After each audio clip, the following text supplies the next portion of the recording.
Jaga malam, yuk jaga malam. Jangan galau malam-malam. Komunitasmu makin asik di Jaga Malam.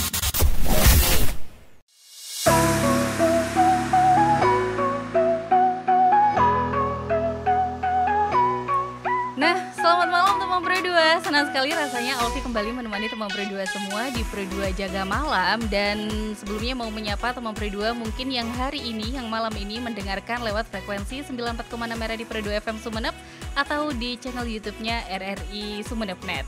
Dan teman Pro 2, malam hari ini tentu Alfi nggak sendirian seperti yang sudah teman Pro 2 intip di media sosial kita. Kalau malam hari ini kita kedatangan tamu, ada siapakah? Tapi tunggu dulu teman Pro 2. Hari ini kita akan bahas topik yang sangat relevan dengan perkembangan zaman, yaitu inovasi pembelajaran dan keterampilan masa depan. Nah, untuk bahas topik ini sudah kedatangan tamu yang sangat istimewa tentunya, seorang ahli di bidang manajemen yang akan berbagi wawasan kepada kita. Ada Kak Humaira As'adullah Khan, SEME, sebagai dosen manajemen di kampus Uniba Sumeneb. Kita sapa langsung. Selamat malam Kak Mira. Selamat malam. Wah, teman Pro 2, aku berasa siaran bareng tamu dari luar negeri gitu ya. Karena Kak Mira wajah-wajahnya wajah-wajah Arab India banget. Pakistan. Oh, oke. Tapi asli Sumeneb Kak? Bukan, Pakistan. Asli Pakistan, tapi domisilinya di Sumeneb. Bisa bahasa Madura Kak? Dikit-dikit bisa. Oh. Oke deh teman Pro 2, yang pasti malam hari ini Alfi nggak mau pakai bahasa Pakistan ya, tetap pakai bahasa Indonesia aja, bahasa kecintaan kita. Nah teman Pro 2, kalau ngomongin soal inovasi pembelajaran dan keterampilan masa depan, ini seperti apa sih Kak Mira? Apalagi kalau ngomongin inovasi pembelajaran, baru-baru ini sudah rame banget kan di media sosial tentang kurikulum merdeka yang banyak dihujat netizen, katanya dianggap tidak sesuai gitu. Lantas apakah ada kaitan dengan hal ini atau seperti apa? Inovasi pembelajaran kalau yang saya sebagai dosen manajemen ya di tahun 2024 ini kan ngajarinnya mahasiswa Gen Z. Itu sudah beda banget di zaman seperti kita dulu waktu masih S1 maupun S2. Kalau sekarang sudah dosen itu tidak bisa untuk berpaku pada buku dan papan seperti itu. Tapi kita sudah bisa harus improve dengan kita menguasai teknologi. Kita ngomong sama mahasiswa itu sudah bukan dengan bahasa yang harus titik komanya sudah sama seperti sama buku lagi, sudah bukan seperti itu. Kalau kita mengajarnya seperti itu, otomatis mahasiswanya udah tidak tertarik dengan kelas kita, mereka sudah tidak kepengen mau lagi di kelas kita. Jadi kita menggunakan, kita improve-nya di bidang teknologi dan kalau saya sih biasanya lebih bahasanya juga lebih ke bahasa Gen Z. Seperti itu. Jadi menyesuaikan dengan segmen ya Kak ya. Kalau sekarang anak-anak zaman sekarang memang sih jangankan untuk belajar teman Pro 2, kadang diajak ngobrol santai aja, kalau nggak sesuai dengan segmentasinya mereka juga bakalan cepat bosen gitu loh. Apalagi untuk memahami satu hal dalam pembelajaran. Nah, apalagi tingkatnya kampus teman Pro 2 di bangku kuliah gitu. Benar. Nah, inovasi pembelajaran yang dilakukan Kak Mira yaitu dengan pemanfaatan teknologi. Ya, pakai teknologi. Terus habis itu saya juga sering bikin bareng sama mahasiswa itu, habis belajar sudah serius-serius di kelas itu ya kita bisa bikin konten bareng. Biasanya seperti itu sama mahasiswa. Iya. Soalnya kalau enggak seperti itu ya mereka males gitu masuk untuk kelas. Kalau ketika dosennya itu tidak happy atau dosennya itu tidak seasik yang mereka mau, ya mereka juga males ikut kelasnya kita seperti itu. Jadi kita improve-nya ya kadang kalau bikin konten bareng mahasiswa juga kontennya tidak jauh-jauh dari tema pembelajaran seperti itu sih. Jadi dosen yang harus adaptasi juga ya Kak? Iya benar, karena mahasiswa Gen Z ini mahasiswa yang bukan sedikit ya, gampang bosenan. Kalau kita tidak ikut di alurnya mereka, otomatis ya kita ketinggalan, dan mereka juga tidak bakalan nungguin kapan nih dosen ini ngajar, kapan nih, tidak bakalan seperti itu, malah mereka bisa mikirnya dosen ini lagi nih yang ngajar. Saya tidak pengen itu mahasiswa seperti itu. Jadi saya melibatkan banyak teknologi, melibatkan maupun dari sosial pun saya berusaha untuk masuk ke dunianya para Gen Z seperti itu. Oke, nah teknologi yang diinovasikan Kak Mira di pembelajaran terutama di bidang manajemen itu teknologi yang seperti apa? Apakah sekadar pemanfaatan platform media sosial? Iya, kadang kuisnya juga saya pakai ini sih Google Form dan lain sebagainya.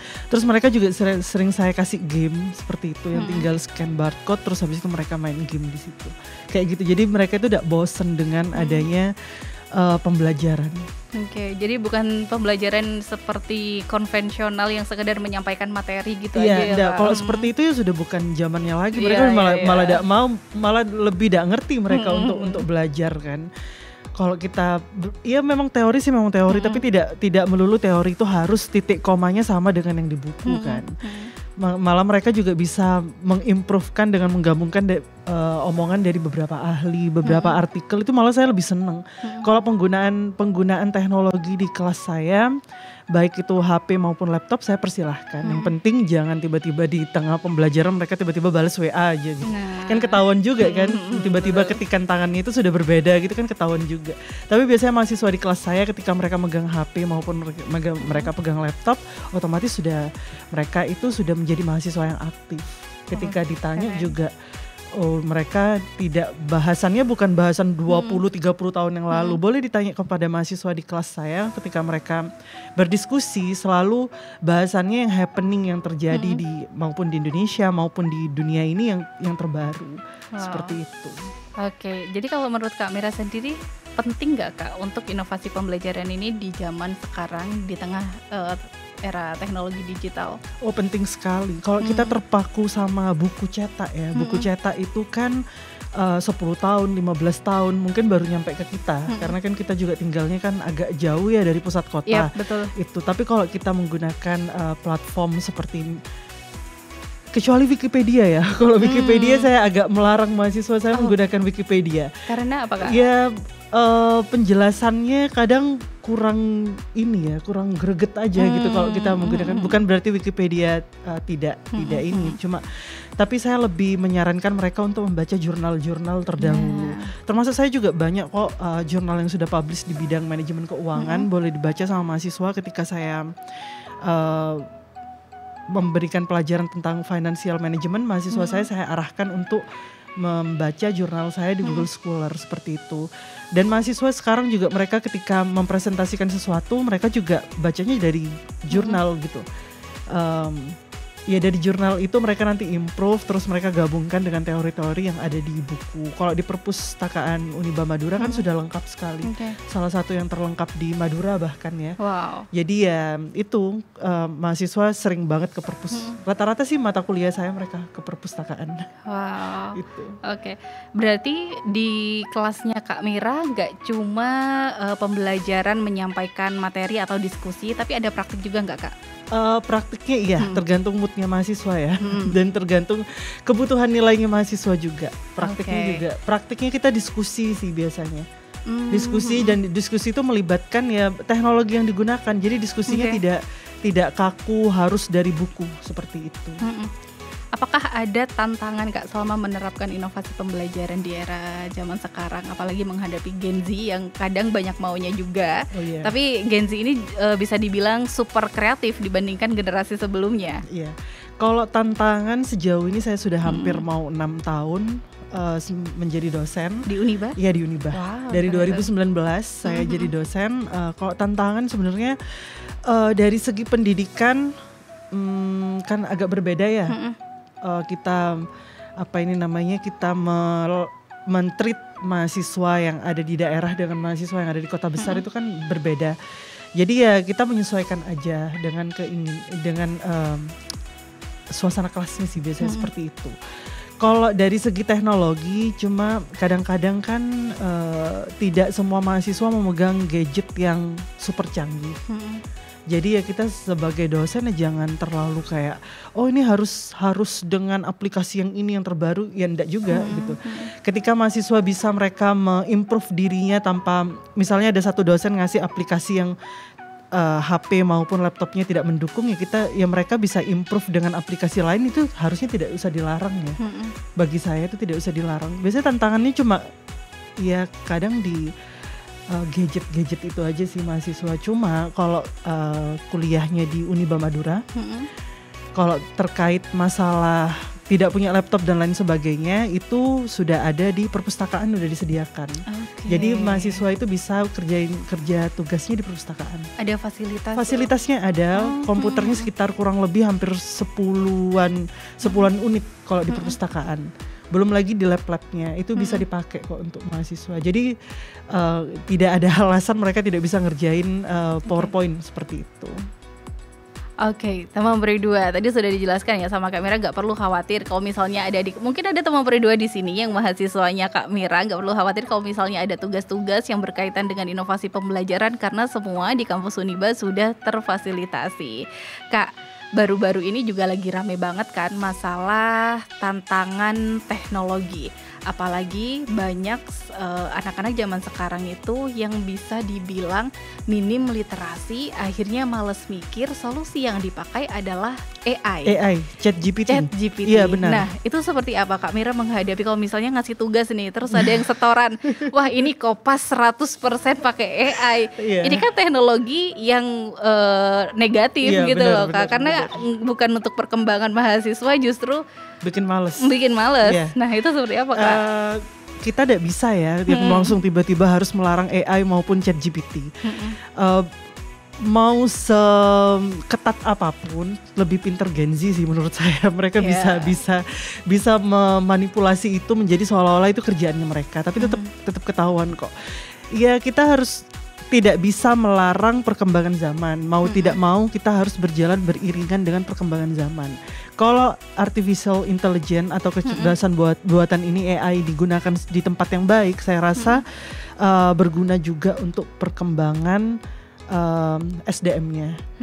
Ketika mereka tidak bisa membeli buku yang e-book yang harganya ratusan ribu, mereka bisa mencari itu di ChatGPT.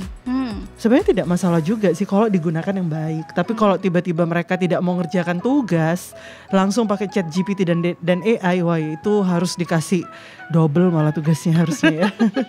Ditambahi dari tadi teman peri 2 Kak Mira sambil menjelaskan ini hadapnya ke sebelah sana, dan di studio Kak Mira nggak sendirian, hadir didampingi oleh mahasiswanya, lirikannya ke sana. Apakah mereka ini adalah mahasiswa yang sering pakai ChatGPT? Ayo jujur.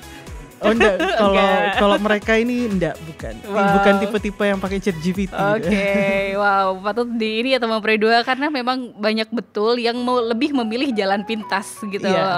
Ngerjakan skripsi sekarang tinggal ngasih perintah aja ke AI, jadilah itu si skripsi yang ratusan lembar. Iya benar, tapi ketika nanti diuji sama tim penguji, mereka tuh tidak bisa menjawab.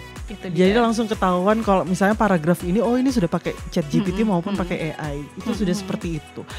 Kalau mahasiswa mau pakai ChatGPT atau AI, tapi ketika mereka ditanya, mereka bisa menjelaskan ini sumbernya dari mana, tergantung fenomenanya apa, kaitannya fenomena itu dengan judulnya maupun variabelnya, ya tidak masalah juga. Yang penting sumbernya jelas. Seperti itu. Kan tidak bisa kita tutup ya perkembangan zaman itu. Tidak bisa kita hancurkan. Kita harus jalan beriringan. Kita harus menyesuaikan dengan perkembangan zaman yang sekarang itu seperti apa. Seperti itu aja sih. Nah itu tadi teman peri 2, kalau katanya Kak Mira boleh ya memanfaatkan teknologi apalagi AI, karena sebetulnya itu juga sangat membantu. Ketika zaman dulu kita harus beli buku yang beratus-ratus ribu mungkin harganya, tapi zaman sekarang kita tinggal baca pakai Google atau di ChatGPT itu sudah bisa. Tapi jangan disalahgunakan, apalagi sampai memanipulasi tugas, apalagi memanipulasi skripsi. No, jangan ya dek ya. Oke deh teman peri 2, di sesi 1 tadi kita sudah seru banget bahasin soal inovasi pembelajaran, dan masih banyak lagi yang ingin Alfi tanyakan ke Kak Mira. Yang pastikan kamu tune in terus di 94,6 Radio Peri 2 FM, dan jangan beranjak kemana-mana, dan tune in ya di RRI Sumeneb.net. Jaga malam, yuk jaga malam, jangan galau malam-malam.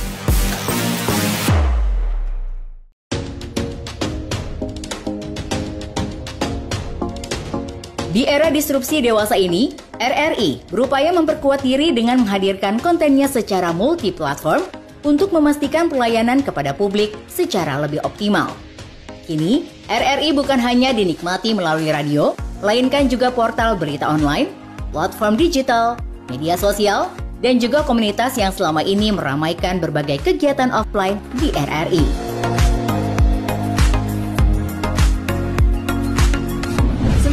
.1 FM teman terbaik kamu. Kali ini ada Mariana yang katanya pengen titip salam buat Mbak Nur yang lagi di Paris.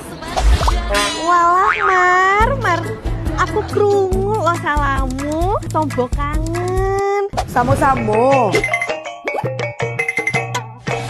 Bundo, awak baru dapat info lowongan Karajo di RRI News.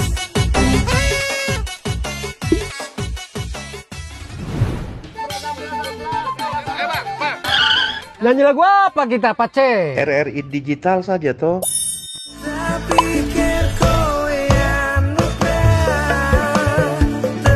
Sesekali, jazz lah. Semangat ya manggungnya. Iya dong, kan mau manggung di komunitas. RRI ada di berbagai platform. Sekarang banyak cara menikmati RRI. Kamu yang mana?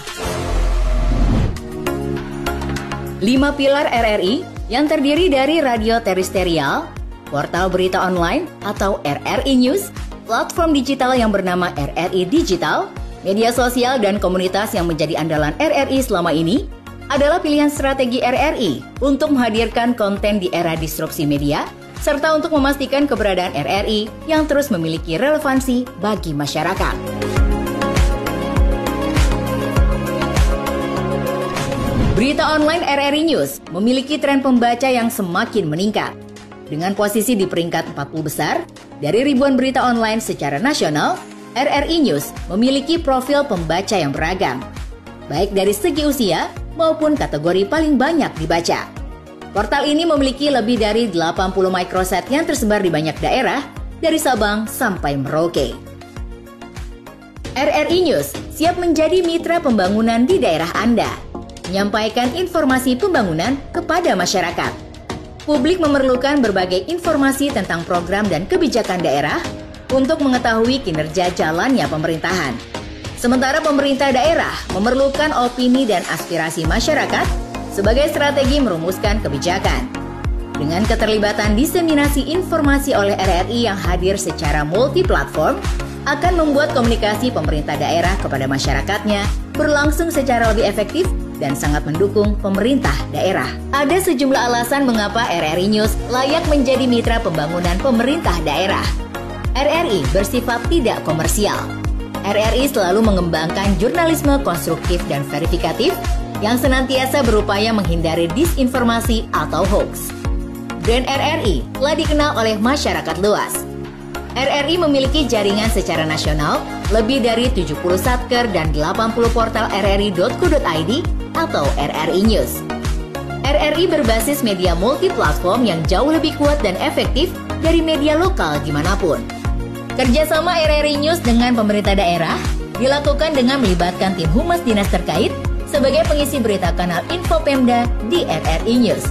Konten bisa berupa berita tentang berbagai info pemerintahan atau juga bisa berisi berita foto dan berita video. Konten bisa diisi langsung di Content Management System atau CMS yang disediakan RRI. Namun apabila diperlukan, pemerintah daerah bisa berkolaborasi dengan melakukan pemberitaan pariwara yang akan diberlakukan dengan sejumlah tarif. Mari kita segera berkolaborasi, memanfaatkan kehadiran RRI News untuk mendukung pembangunan, serta mempromosikan beragam potensi yang ada di daerah Anda. Segera download RRI News di Play Store maupun App Store di telepon genggam Anda. Jaga malam, yuk jaga malam. Jangan galau malam-malam. 94,6 RRI Pro 2 FM Sumeneb, teman terbaik kamu. Teman Pro 2 di Jaga Malam barengan sama Alfi dan Kak Mira. Kita kembali lagi untuk nemenin Jaga Malam kamu. Dan tadi di awal sudah bahasin soal inovasi pembelajaran yang diaplikasikan oleh Kak Mira dalam pembelajaran di kampus ya Kak, apalagi di jurusan manajemen. Iya. Nah, teman Pro 2 berkaitan dengan perubahan dan perkembangan teknologi yang semakin kesini, kita nggak bisa kejar gitu loh, karena perkembangan teknologi itu sangat pesat gitu ya. ini juga berpengaruh pada pola pendidikan di negara kita, termasuk di kampus Uniba. Iya. Nah, perubahan pendidikannya seperti apa nih Kak, kalau yang Kak Mira rasakan selama menjadi dosen di Uniba? Iya. Kalau dulu kan kita waktu kuliah itu selalu offline ya, tatap muka.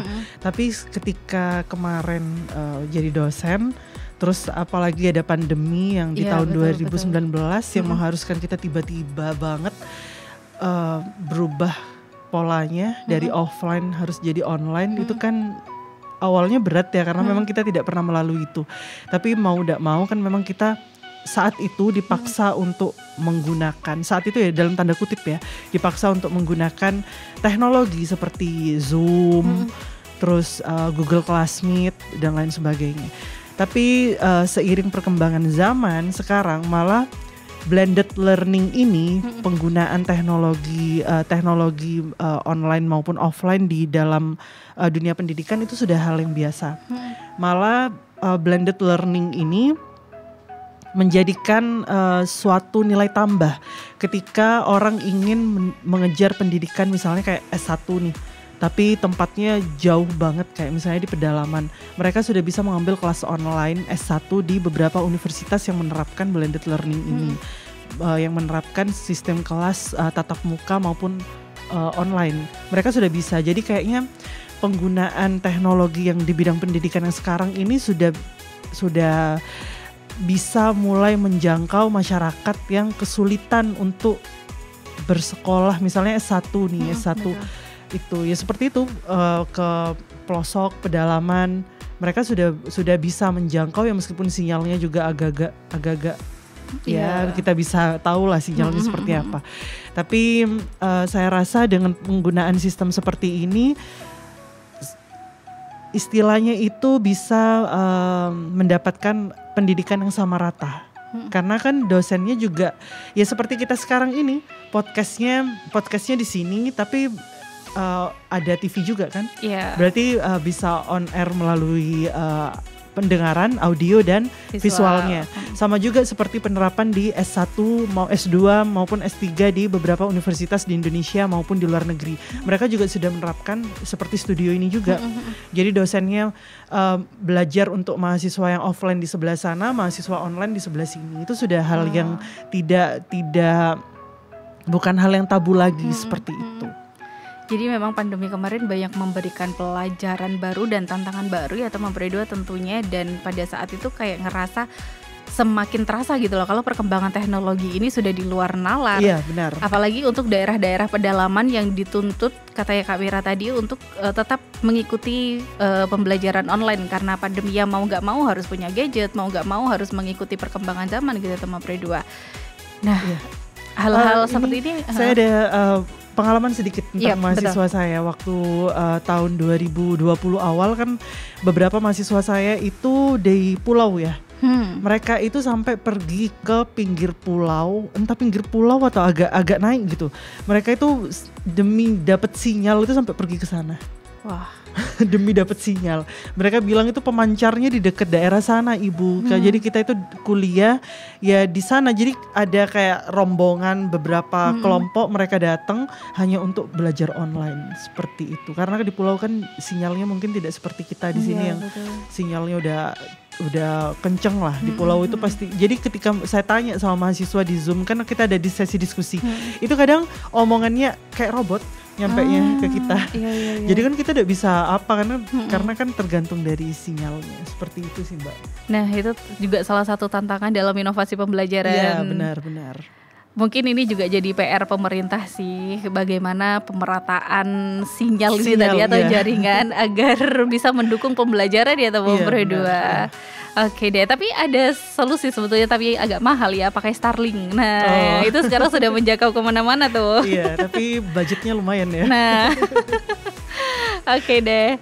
Nah, Kak, gimana caranya Kak Mira untuk mempersiapkan mahasiswa agar siap nih untuk menghadapi perubahan dan ketidakpastian di dunia kerja masa depan? Karena mau nggak mau nanti orientasinya akan ke sana. Iya, benar. Pertama kan mereka sudah inovasi dari segi teknologi.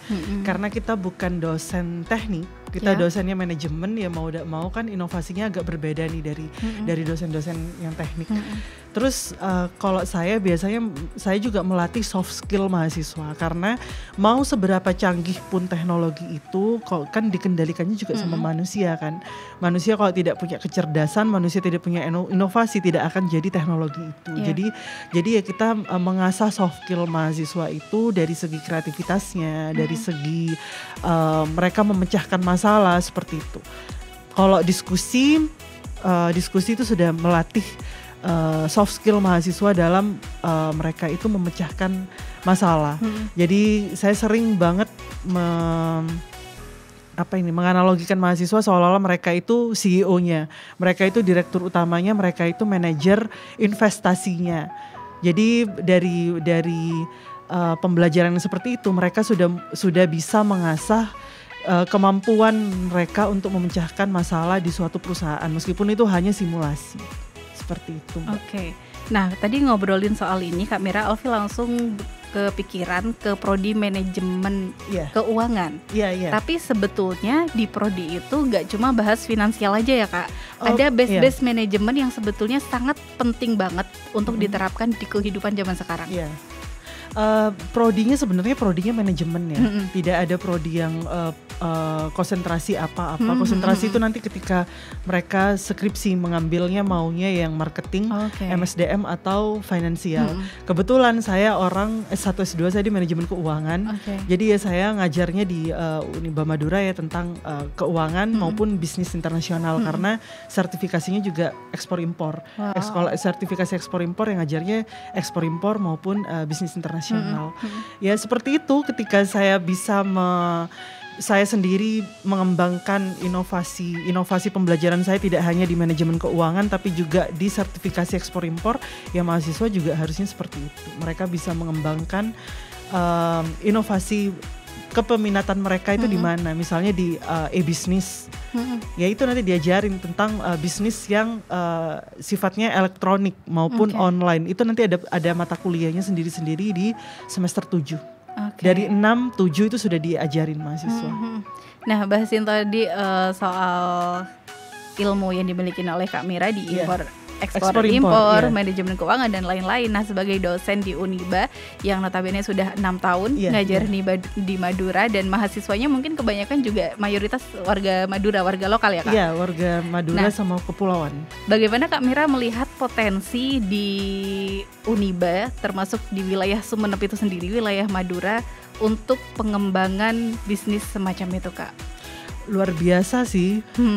Kalau di Madura saya rasa itu di bagian kelautannya, potensialnya yang paling besar sekali. Jadi saya juga punya mahasiswa yang memang mereka bekerjanya di bidang ekspor ikan ke luar negeri, kayak ikan kerapu dan ikan layar dan sebagainya. Mereka juga ekspor seperti itu, meskipun tidak punya sendiri mereka kerja. Itu tuh kan potensi sebenarnya di Madura itu luar biasa banyak sekali. Makanya juga kampus kami hadir kan juga untuk membantu mewadahi SDM itu untuk lebih tertata di bidang administrasi kependidikannya. Jadi kalau misalnya ditanya potensinya Madura yang luar biasa seperti apa, ya saya rasa luar biasa sekali banyaknya ya, terutama di bagian kelautan dan di bagian kemarin itu yang rame kan di bagian gasnya dan perminyakannya. Tapi akhirnya itu kan kepemilikannya nggak jatuh ke warga lokal gitu kan Kak, karena dikelola oleh satu perusahaan. Mungkin itu yang bisa jadi miris gitu loh. Iya miris, tapi mungkin yang bisa kejual di tempat lain kan, itu dari Sumenep seperti itu sementara. Mungkin seperti itu. Oke deh, itu udah Temu Pre 2. Mudah-mudahan nanti dari video ini bisa sedikit ada inspirasi gitu ya Temu Pre 2, atau bisa langsung belajar ke Kak Mira mengenai bisnis ekspor impor, karena banyak banget potensi-potensi yang bisa diolah untuk di wilayah Sumenep gitu ya. Selain kita sebagai tanah pulau garam, julukannya seperti itu, tapi kok di Indonesia masih garamnya garam impor, kenapa kok tidak pakai garam lokal gitu kan.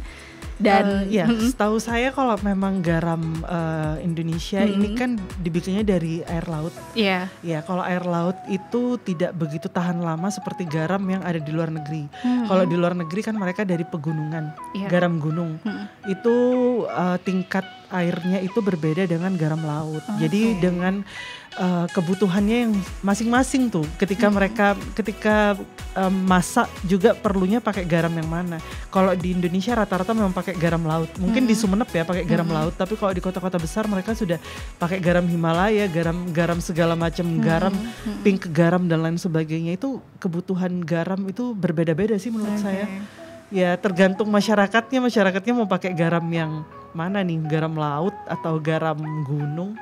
Kan harus tahu juga kan, edukasi tentang garam itu banyak ya. Iya. Jadi tidak melulu tentang garam laut aja, karena di dunia ini juga garam dibikinnya juga macam-macam, dari batu, dari gunung dan lain sebagainya. Nah mungkin itu dari melihat kebutuhan masyarakat ya Kak, garam lokal yang mungkin dari Sumeneb dinilai kualitasnya masih kurang nih kalau dibandingkan dengan garam gunung mungkin bisa beda pemakaian. Pemakaiannya beda, bukan kualitasnya sih. Pemakaiannya beda sih kalau setahu saya, karena saya bukan ahli garam ya. Setahu saya cuma pemakaiannya yang berbeda. Pemakaiannya berbeda. Ketika garam laut itu rasanya kurang asin mungkin, diimbangi sama garam gunung. Itu pemakaiannya yang berbeda setahu saya. Pilihan. Terserah konsumen sih, mereka mau pakai garam yang mana, garam laut atau garam gunung. Jadi garam itu banyak, bukan berasal dari laut aja.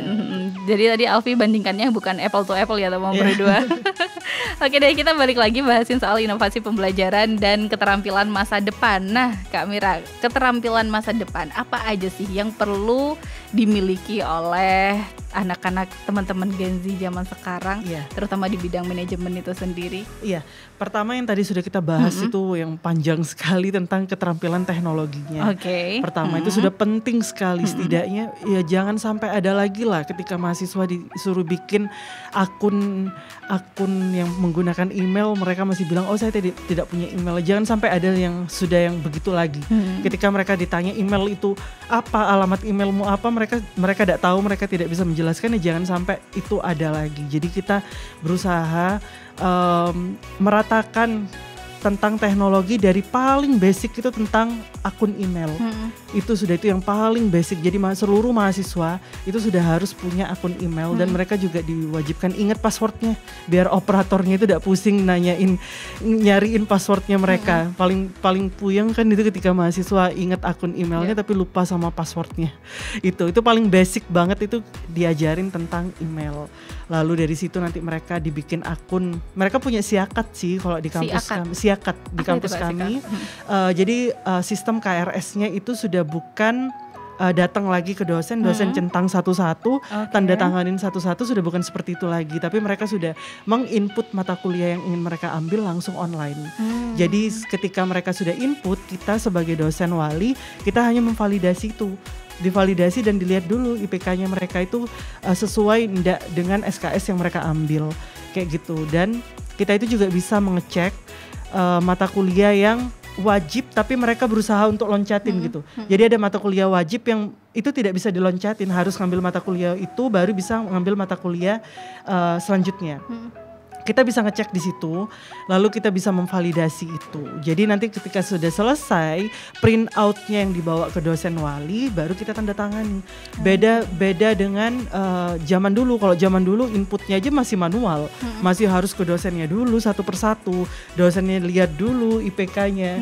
Di satu persatu itu satu mahasiswa itu bisa makan waktu 3, 4, 5, 6 menit tergantung keruwetan mahasiswa masing-masing kan. Itu kan makan waktu banyak. Satu kelas itu bisa 35, 40 orang, kan makan waktu lama sekali gitu. Kalau sekarang sih sudah pakai siakat online, jadi semua sudah enak. Tetap tapi tanda tangan basahnya ke dosen wali. Oke, seperti itu.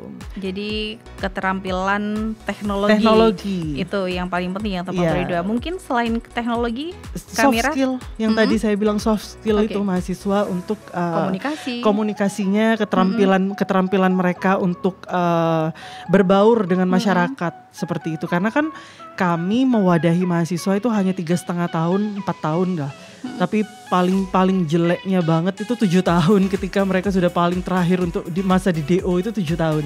Itu sudah paling terakhir.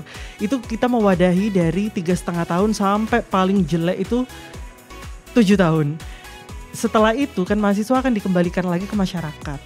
Dari situ kita membekali mahasiswa itu dari soft skillnya, dari keterampilan mahasiswa yang lain. Ketika mereka bisa berkomunikasi dengan masyarakat, ya sudah mereka bisa berbaur dengan masyarakat. Karena ada juga tuh tipe mahasiswa yang idealis, yang saya maha benar.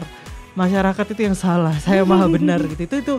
Itu agak susah ya untuk kita kembalikan lagi ke masyarakat karena pasti akan ada penolakan dari masyarakatnya karena ya tidak sesuai ketika masyarakatnya bilang oh ini slogannya harus digali, kita gotong royong, oh tidak bisa digali, itu harus pakai air aja, itu kan tidak bisa seperti itu kan. Jadi kita melatih soft skill yang paling penting, soft skill emosinya mahasiswa juga itu juga harus dilatih di kelas. Makanya ada diskusi itu juga melatih nih mana mahasiswa yang temperamen suka ngamuk-ngamukan. Ketika mereka diskusi dan diskusinya itu sesuai punya basic dari teori, saya jamin itu mahasiswa tidak akan tiba-tiba gebrak meja karena mereka sudah terbebani dengan teorinya, bukan teori dia sendiri tapi teori yang akan mereka debatin seperti itu. Wow, ternyata ngaruh ya teman Peri 2. Nah Kak Mira, kita nggak bisa meraba, kita nggak akan pernah tahu 10 tahun yang akan datang perubahan seperti apa lagi nih yang akan terjadi. Bagaimana Kak Mira menyiapkan teman-teman mahasiswa dengan perubahan tren yang akan datang dengan berbekal soft skill dan hard skill di bidang teknologi itu tadi? Ya, kalau kita kan mewadahinya cuma di kelas ya. Lebihnya itu mereka yang berimprovisasi sendiri.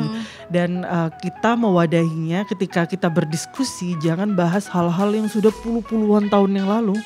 Bahasnya yang sekarang, ketika mereka mengerti apa yang kita bahas sekarang, mereka itu juga kadang ada nih kita melemparkan topik yang mereka tidak tahu. Jadi mereka itu istilah bahasa Gen Z-nya kepo.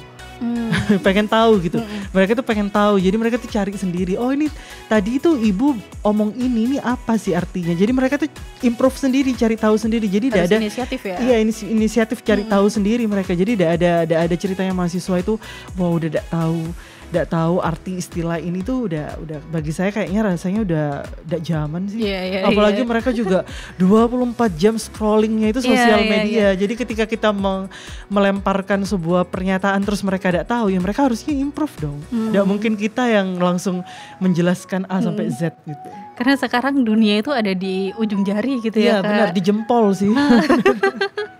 tinggal search sudah ketemu semua tuh jawabannya teman Peri 2. Oke deh teman Peri 2, masih banyak lagi nih yang ingin Alfi tanyakan mengenai inovasi pembelajaran dan keterampilan di masa depan. Kira-kira seperti apa sih? Jadi pastikan kamu tunin terus, jangan beranjak kemana-mana. Alfi dan Kak Mira saat lagi kembali.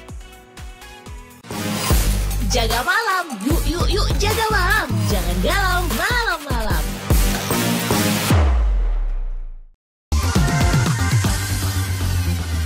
92,1 Pro 2 film teman terbaik kamu. Kita bacain dulu postingan teman Pro 2. Kali ini ada Mariana yang katanya pengen titip salam buat Mbak Nur yang lagi di Paris. Semangat berjuang ya. Wah, kalau gitu aku puterin lagu spesial buat kamu yang lagi berjuang tapi belum pernah diperjuangkan ya. Oui, allô, excusez-moi. Je suis dehors. Ada Mariana yang katanya pengen titip salam buat Mbak Nur yang lagi di Paris. Semangat berjuang ya. Wah, Mar. Aku krungu lo salamu. Matur nuwun lo tombo kangen.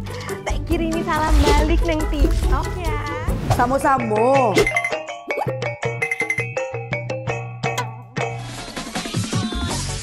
Bundo, jangan main TikTok tarui. Ho. Bundo, awak baru dapat info lowongan Karajo di aplikasi. Elok-elok buyuang, banyak panipu. Ah, indang lah Bundo. RRI News.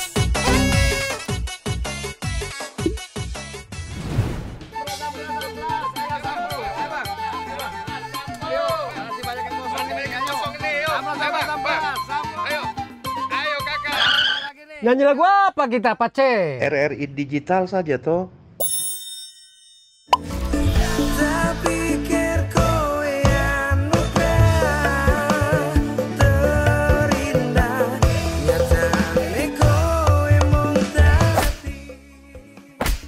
Paten kali lagu campur sari ini.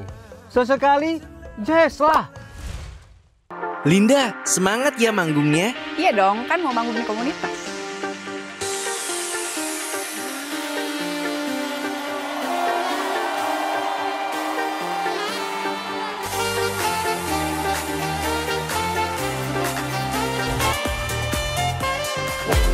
RRI ada di berbagai platform. Sekarang banyak cara menikmati RRI. Kamu yang mana?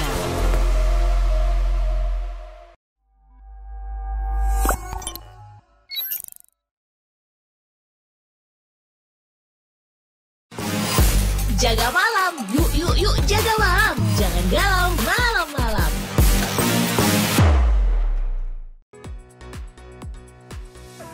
Sebelum kemana di Pro 2 FM Sumenep teman terbaik kamu. Nah teman Pro 2 di Jaga Malam masih barengan sama Alfi dan Kak Mira. Dari tadi kita sudah bahas panjang lebar mengenai perubahan teknologi, perubahan tren di masa yang akan datang. Kemudian keterampilan yang dibutuhkan di masa yang akan datang itu seperti apa, termasuk inovasi pembelajaran.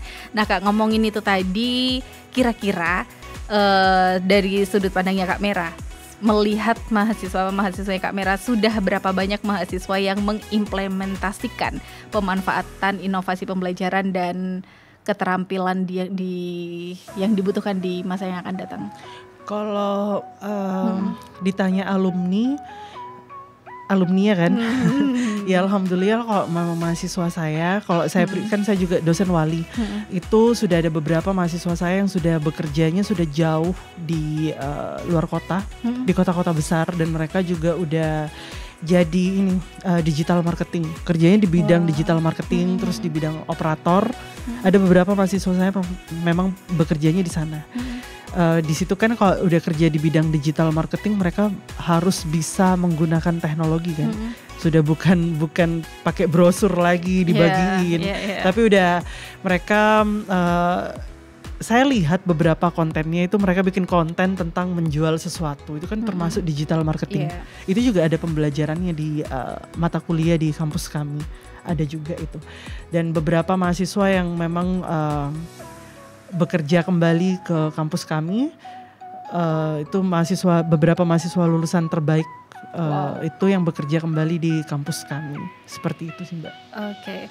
Nah mengenai pembelajaran yang dilakukan di Uniba, terutama di jurusan manajemen itu sendiri, selain pembelajaran akademik, apakah ada materi-materi tambahan yang di luar itu Kak? Iya, learning management system ya, itu kita itu membiarkan mahasiswa mereka itu untuk kursus online untuk keterampilan mereka itu maunya di bidang apa. Misalnya mereka seperti tadi saya bilang di bidang digital marketing, ya mereka bisa ngambil kursus di bidang digital marketing itu secara online. Kan sistemnya sudah online, bukan yang langsung sudah ke sana tatap muka dan lain sebagainya, itu bisa. Dan itu sudah diterapkan sih. Jadi ketika mereka lulus, mereka sudah ada portofolio tambahan yang bisa mereka ajukan ke perusahaan mereka yang mau bekerja kalau mereka sudah menguasai soft skill lain selain teknologi ini, seperti itu. Oke, dan kursus-kursus itu di bawah naungan Uniba juga atau di luar? Enggak, kebetulan masih belum ya. Jadi kebetulan itu mahasiswa biasanya cari sendiri. Mereka itu kursus online itu mereka cari sendiri sesuai dengan kebutuhan mereka, sesuai dengan peminatan mahasiswanya. Oke, nah jadi diberikan kebebasan ya Kak? Iya. Karena mempelajari sesuatu di zaman sekarang itu sudah serba mudah teman berdua. Apalagi semuanya serba online, banyak platform digital gitu kan. Jadi semuanya bisa diakses dari mana saja, dari kapan saja. Nah, balik lagi nih Kak, tadi sebelum ini Kak Mira juga sempat bahas soal virtual reality dan augmented reality. Apakah ini juga salah satu implementasi dari inovasi pembelajaran? Iya, inovasi pembelajaran yang pakai virtual reality yang kita yang pakai tutup mata. Jadi itu di situ kita kalau di teknik dan atau di beberapa pelajaran yang lain, mereka itu biasanya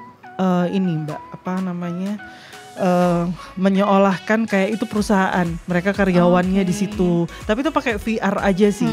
VR cuma diimplementasinya di beberapa universitas itu kayaknya masih kurang ya. Cuma hanya di beberapa universitas saja karena terkendala dari peralatannya yang mungkin harganya juga lumayan kan. Seperti itu. Jadi mereka itu seolah-olah di sana datang sebagai karyawan dan di situ ya sudah kayak perusahaan normal sih, perusahaan biasa, hanya saja itu kan virtual, bukan yang ini. Jadi itu membantu juga melatih simulasi mahasiswa dan mental mahasiswa kalau nanti saya kerja jadi di bidang korporat itu seperti ini ternyata gitu. Nah, kalau teknologi VR ini semakin berkembang teman berdua, rasa-rasanya program magang itu kayaknya nggak ada ya Kak, pakai VR aja. Iya, tapi kalau tidak ada program magang itu ininya ya vibes-nya kurang deh. Karena kan mereka tidak tahu rasanya nanti lapar tengah malam makan mie bareng-bareng sama temennya di rumah Bapak Kades itu seperti apa kan, itu kan itu yang tidak bisa digantikan sama teknologi. Hal-hal seperti itu yang tidak bisa digantikan sama teknologi. Jadi ketika mereka hari Sabtu Minggu bantuin Bapak Ibu itu di sawah, Bapak Ibu yang mereka tempatin itu untuk bantu ke sawah, terus nanti pulangnya dimasakin, itu kan vibe yang tidak bisa didapat dari VR dan dengan AI juga tidak bisa dapat. Iya, betul sih. Jadi ada nilai-nilai yang sebetulnya memang murni ini adalah yang sering dilakukan manusia dan itu tadi gak bisa digantikan ya teman berdua. Nah Kak Mira, berhubung kita sudah panjang lebar ngomongin soal inovasi pembelajaran dan keterampilan masa depan, tapi ada poin-poin lain yang ingin Kak Mira tambahkan gak? Kalau sementara poin-poinnya itu yang saya harapkan ya mahasiswa harus bisa bergandengan dengan perkembangan zaman. Jadi jangan ketika kita tanya, kita bikin sistemnya itu online, Zoom itu masih apa ya, harus masih install lagi Zoomnya, tidak punya ID Zoom dan lain sebagainya, sudah jangan seperti itu. Jadi kita berusaha lah untuk mahasiswa itu mereka punya minim di laptopnya, kalau misalnya HP-nya tidak bisa mendukung atau mereka rame-rame nih sudah disediakan tempat ya, mereka datang ke tempat itu ya, mereka Zoom bareng-bareng juga kita tidak masalah sih. Jadi jangan lagi ke depannya ada mahasiswa yang bilang akun email itu yang mana ya gitu. Jangan bilang seperti itu lagi lah. Oke. Tapi Kak Mira, kalau dipikir-pikir perkembangan teknologi yang seperti saat ini kan menjadikan manusia semakin individualis gitu ya. Iya benar. Jadi ya udah deh, nggak perlu tanya-tanya ke samping kanan kiri, cukup pegang gadget semuanya sudah ada gitu. Iya, tapi tidak begitu individualis juga ketika mereka pakai Google Maps, tetap yang diperluin kan nanya orang juga. Iya kan? Iya betul sih. Ketika mereka ketemu jalan kembar yang berseberangan, ini harus belok ke jalan yang mana nih? Gang 1, gang 2 kan tetap perlu orang juga buat nanya kan. Tapi ego-ego seperti ini Kak, ego-ego individualis seperti ini bisa ngaruh nggak sih ke kehidupan? Iya. Oh iya, pasti ngaruh lah. Mereka jadinya tidak bisa bersosialisasi dengan temannya maupun orang. Jangan kan sama kita orang luar, kadang makan aja itu mereka di depan orang tuanya aja masih nonton YouTube-nya lah atau Weverse lah atau yang lain-lainnya. Itu kan ngaruh ya ke kehidupan sosialnya. Jadi ya mereka dengan orang yang terlalu adiktif seperti itu, saya rasa ketika mereka ngomong dengan orang normal, orang yang face to face, mereka jadi gagap. Oke, kembali lagi ya ke naluri manusia sebagai makhluk sosial. Iya, akhirnya benar. Akhirnya itu. Memang seberapa canggih teknologi yang ada di tangan kamu teman berdua, kita tetap perlu bantuan kanan kiri, perlu bantuan orang lain. Benar. Ya. Oke, pesan atau saran dari Kak Mira yang ingin disampaikan ke mahasiswa dan mungkin teman-teman Kak Mira yang lain, teman-teman pengajar, dosen-dosen yang lain mengenai inovasi pembelajaran? Ke mahasiswa aja. Oke. Karena mahasiswa kan merupakan ujung tombak perubahan nih. Wow. Jadi saya harap para mahasiswa yang tersebar tidak hanya di kampus saya tapi di seluruh Indonesia maupun di dunia ini, mereka untuk terus belajar, jangan mau merasa kayak saya sudah cukup pintar akhirnya saya udah usah belajar lagi, jangan seperti itu, karena ketika mereka sudah stop belajar ya udah kalian akan stuck di situ, tidak ada kemajuan lagi. Ketika nanti dikejar dengan perubahan teknologi ya kalian tidak bisa ngapa-ngapain. Jadi jangan mau stop untuk belajar. Saya rasa belajar itu tidak memandang umur ya, karena kita mau puluhan tahun, usia puluhan tahun juga kita tetap akan belajar sesuatu yang baru. Jadi jangan malu ketika kamu tidak tahu sesuatu, kamu bertanya dengan di samping Anda, maupun usianya lebih muda. Jangan dilihat usianya sih, tapi dilihat kemampuannya dia, seperti itu. Jadi jangan stop untuk belajar, karena perubahan itu tergantung dari anak mudanya. Iya. Perubahan tetap terus terjadi ya teman Pro 2, bahkan 1 menit yang akan datang kita tidak pernah tahu perubahan apa yang akan terjadi dalam hidup kita, termasuk perkembangan teknologi. Gak usah bahasin teknologi yang jauh deh, yang sering kita pegang gadget aja. Baru kita beli yang baru nih, 1 bulan lagi muncul lagi versi baru, muncul lagi versi yang baru, dan seterusnya gitu loh. Jadi kalau ngomongin teknologi ya gak akan pernah ada matinya, nggak akan pernah ada habisnya. Tapi ada satu hal yang tidak bisa ditiru oleh teknologi, yaitu sifat-sifat naluri sebagai manusia itu tadi. Termasuk kalau kita mau bandingkan dengan ChatGPT pun, kita tidak akan pernah bisa mengalahkan ChatGPT gitu loh teman Pro 2. Seberapa banyak hafalan yang kita punya tidak akan pernah bisa mengalahkan. Tapi ada, kata Kak Mira tadi, hal-hal yang itu tidak bisa ditiru, tidak bisa diduplikat oleh teknologi. Iya, benar. Banyak banget yang Alfi dapetin dari obrolan kita malam ini teman Pro 2, terutama mengenai keterampilan-keterampilan yang dibutuhkan di masa yang akan datang. Jadi penting banget untuk bisa beradaptasi, untuk melakukan inisiasi-inisiasi sendiri. Teman Pro 2 zaman sekarang nggak usah disuruh-suruh deh. Kalau punya inisiatif untuk melakukan sesuatu, itu sangat keren. Apalagi Gen Z terkenal sangat-sangat kreatif ya. Inovatif jadi juga. Betul. Jadi kalau misalnya ada yang masih tertinggal, katanya orang Jawa, kebacet tau. Iya benar. Iya kan, betul kan. Sekarang semuanya bisa diakses dari manapun dengan sangat mudah. Cuma gitu. Modal HP doang. Cuma modal HP doang teman Pro 2. Jadi kalau misalnya gak mau belajar ya kebangetan. Oke deh teman Pro 2, mudah-mudahan apa yang kita diskusikan di malam hari ini sangat bermanfaat dan bisa memberikan inspirasi buat teman Pro 2 semua. Dan sampaikan indahnya 1 jam kebersamaan kita untuk orang-orang yang dekat di hati Anda. Alfi dan Kak Mira pamit undur diri. Terima kasih banyak Kak Mira sudah menyempatkan hadir dan berbagi wawasan, berbagi ilmu di Jaga Malam. Dan mudah-mudahan kita punya kesempatan untuk ngobrol-ngobrol lebih lanjut. Amin. Oke deh, termasuk juga teman-teman dari Uniba nih. Biasanya ada prestasi-prestasi yang kita tunggu di sore ceria ya. Oke deh teman Pro 2, Alfi pamit undur diri dan seluruh kerabat kerja RRI Sumeru.net pamit undur diri. Sampai jumpa di Jaga Malam episode berikutnya. Dadah.